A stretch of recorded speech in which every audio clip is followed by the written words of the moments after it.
നമസ്കാരം, കലാകൗമുദി ഓൺലൈനിലേക്ക് സ്വാഗതം. ഈഴവ സമുദായത്തിൻ്റെ വോട്ട് എങ്ങോട്ട് തിരിയുമെന്ന ആശങ്കയിൽപ്പെട്ട് ഉഴലുകയാണ് കോൺഗ്രസ് UDF നേതൃത്വം. വെള്ളാപ്പള്ളി നടേശനെ ഉപയോഗിച്ച് നൽകാവുന്നത്ര പ്രഹരം UDFന് പിണറായി നൽകിക്കഴിഞ്ഞു.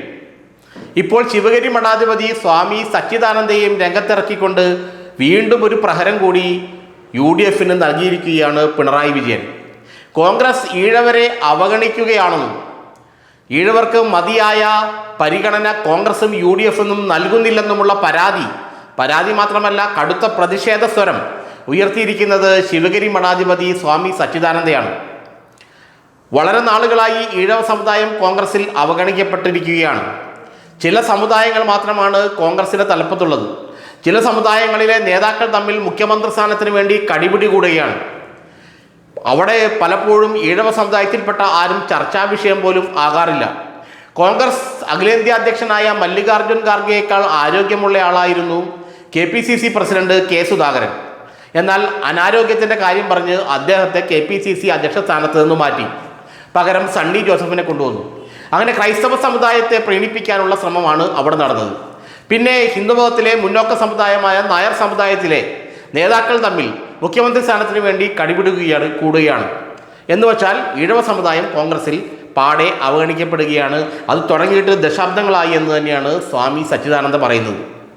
നേരത്തെ K. ബാബു മാത്രമേ ഈഴവ സമുദായത്തിൽ നിന്ന് കോൺഗ്രസിൻ്റെ ഒരു MLA പോലും ഉണ്ടായുള്ളൂ. ആ നിലയ്ക്ക് കേരളത്തിലെ ഏറ്റവും വലിയ ഹൈന്ദവ മതത്തിലെ ഏറ്റവും വലിയ സമുദായമാണ് ഈഴവർ.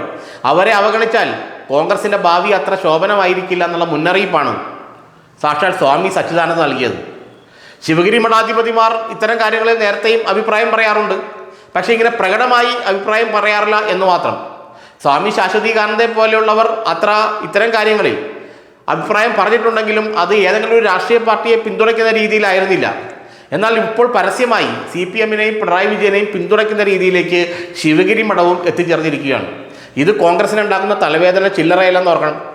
കൊല്ലത്തും തിരുവനന്തപുരത്തും ആലപ്പുഴയിലുമെല്ലാം കോൺഗ്രസ് നിരവധി വിജയങ്ങൾ പ്രതീക്ഷിക്കുന്നുണ്ട്. ഈ വരുന്ന തദ്ദേശ സ്വയംഭരണ സ്ഥാപന തിരഞ്ഞെടുപ്പിലും ഇനി വരാൻ പോകുന്ന നിയമസഭാ തിരഞ്ഞെടുപ്പിലും. എന്നാൽ തെക്കൻ ജില്ലകളിൽ, പ്രത്യേകിച്ച് പഴയ തിരുവിതാംകൂർ മേഖലകൾ നമ്മൾ പറയുന്ന മധ്യ തെക്കൻ കേരളത്തിൽ ഈഴവ സമുദായത്തിൻ്റെ പിന്തുണയില്ലെങ്കിൽ കോൺഗ്രസ് സ്ഥാനാർത്ഥികൾ പലരും ജയിച്ചു കയറുക ദുഷ്കരം തന്നെയാണ്. ദുഷ്കരം എന്ന് മാത്രമല്ല, സാധ്യത പോലും ഇല്ല എന്നാണ് പറയുന്നത്, പ്രത്യേകിച്ച് തിരുവനന്തപുരം, കൊല്ലം, ആലപ്പുഴ ജില്ലകളിൽ. അതുകൊണ്ട് തലവേദനയ്ക്കുമേൽ തലവേദന, കൂനുമേൽ കുരു എന്ന് പറഞ്ഞ മാതിരി വെള്ളാപ്പള്ളി കഴിഞ്ഞപ്പോൾ സച്ചിദാനന്ദയെ ഇറക്കിക്കൊണ്ടാണ് പിണറായി വിജയൻ്റെ UDFിനിട്ടുള്ള അടി. UDFിൽ ന്യൂനപക്ഷ സമുദായങ്ങൾക്കാണ് പ്രാമുഖ്യം. അത് കഴിഞ്ഞാൽ നായർ സമുദായത്തിലാണ് പ്രാമുഖ്യം. അതുകൊണ്ട് പിന്നോക്ക വിഭാഗങ്ങൾ UDFിൽ അവഗണിക്കപ്പെടുന്നു എന്നുള്ള കൃത്യമായ സന്ദേശം നൽകാൻ, വെള്ളാപ്പള്ളിയെ കൊണ്ടും സച്ചിദാനന്ദയെ കൊണ്ടുമൊക്കെ നൽകാൻ പിണറായി വിജയന് കൃത്യമായി കഴിയുന്നുണ്ട്.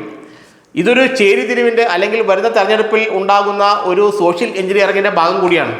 ഈഴവ സമുദായത്തിൻ്റെ വോട്ടുകൾ CPMലേക്കും BJPയിലേക്കും മാത്രം പോയാൽ UDFിൻ്റെ കാര്യം പരിതാപകരമാണെന്ന് മാത്രമല്ല, അവർ അടുത്ത തവണ ഭരണത്തിലെത്തുകയില്ല. കാരണം ഈഴവ സമുദായം മതിമറന്ന് വോട്ട് ചെയ്ത 2001 തെരഞ്ഞെടുപ്പിൽ മാത്രമാണ് UDFിന് നല്ലൊരു ഭൂരിപക്ഷം കിട്ടിയത്. പ്രത്യേകിച്ച് ആലപ്പുഴ പോലുള്ള ജില്ലകളിൽ, കൊല്ലം, തിരുവനന്തപുരം ജില്ലകളിലെല്ലാം UDF സ്ഥാനാർത്ഥികൾ ജയിച്ചു കയറിയത് 2001 തെരഞ്ഞെടുപ്പിൽ മാത്രമാണ്. അന്ന് വെള്ളാപ്പള്ളി നടേശനും ശിവഗിരി മഠവും ഒക്കെ പരിപൂർണ്ണ പിന്തുണ UDFിന് നൽകിയിരുന്നു, AK ആന്റണിക്ക് നൽകിയിരുന്നു. എന്നാൽ ഇത്തവണ അതുണ്ടാകില്ല, ഇത്തവണയല്ല, അതിന് മുമ്പുണ്ടായില്ല, ഇത്തവണ ഒട്ടും ഉണ്ടാകില്ല എന്നുള്ള സൂചന അവർ നൽകി കഴിഞ്ഞു. അതുകൊണ്ട് തന്നെ കോൺഗ്രസിനെ സംബന്ധിച്ചിടത്തോളം ഈ ഈഴവ വോട്ടുകളെ എങ്ങനെ കൈകാര്യം ചെയ്യണം എന്നുള്ള കാര്യത്തിൽ വളരെ ചിന്താക്കുഴപ്പം ഇപ്പോഴുണ്ട്. അതുകൊണ്ട് തന്നെ അവർ ഒരു പക്ഷേ പുതിയ ചില സോഷ്യൽ എഞ്ചിനീയറിംഗിൻ്റെ ഭാഗമായി പുതിയ ചില നീക്കങ്ങളൊക്കെ നടത്തിയേക്കാം. എന്നാലും KPCC അധ്യക്ഷനും പ്രതിപക്ഷ നിയമസഭാ കക്ഷി നേതാവുമെല്ലാം ഒരു പ്രത്യേക സമുദായത്തിൽപ്പെട്ടിരിക്കുകയും KPCC ഭാരവാഹി തെരഞ്ഞെടുപ്പിൽ പോലും KPCC ഭാരവാഹികളെ നിശ്ചയിച്ചതിൽ പോലും ഈഴവ സമുദായത്തിന് മതിയായ പ്രാതിനിധ്യം നൽകിയില്ല എന്നുള്ള പരാതി നിലനിൽക്കുമ്പോൾ എങ്ങനെ ഇതിനെ കൈകാര്യം ചെയ്യുന്നതോർത്ത് കോൺഗ്രസും UDFും തലമുണ്ടാക്കുകയാണ്. ഏതായാലും പിണറായി വിജയൻ വെള്ളാപ്പള്ളിയെയും ശിവഗിരി മഠത്തെയും ഉപയോഗിച്ച് നല്ലൊരു അടിയാണ് കോൺഗ്രസ് നൽകിയിരിക്കുന്നത്. സോഷ്യൽ എഞ്ചിനീയറിംഗ് പിണറായിയേക്കാൾ അറിയാവുന്ന ഒരു നേതാവും ഇപ്പോൾ കേരളത്തിലില്ല എന്ന് നമുക്ക് എല്ലാവർക്കും അറിയാം. അതുകൊണ്ട് ന്യൂനപക്ഷ വോട്ടുകൾ, മൈനോറിറ്റി വോട്ടുകൾ കോൺഗ്രസിലേക്ക് വന്നോട്ടെ, പക്ഷേ ഹൈന്ദവ വോട്ടുകൾ ഒന്നുപോലും പോകരുന്നുള്ള ഉറച്ച നിർബന്ധ ബുദ്ധി പിണറായിക്കുണ്ട്. കാരണം നായർ വോട്ടുകൾ BJPയിലേക്ക് പോകും, ഈഴവ വോട്ടുകൾ CPMലേക്കും BJPയിലേക്കും പോയി കഴിഞ്ഞാൽ പിന്നെ UDFിൻ്റെ കാര്യം കട്ടപ്പുകയാണ്. ഇത് പിണറായിക്ക് നന്നായിട്ട് അറിയാം. അതുകൊണ്ട് തന്നെയാണ് പിണറായി മാറി മാറി ഓരോരുത്തരെയും കളത്തിലിറക്കി കോൺഗ്രസും UDF ഈഴവ വിരുദ്ധരാണെന്ന് പ്രഖ്യാപിക്കുന്നത്.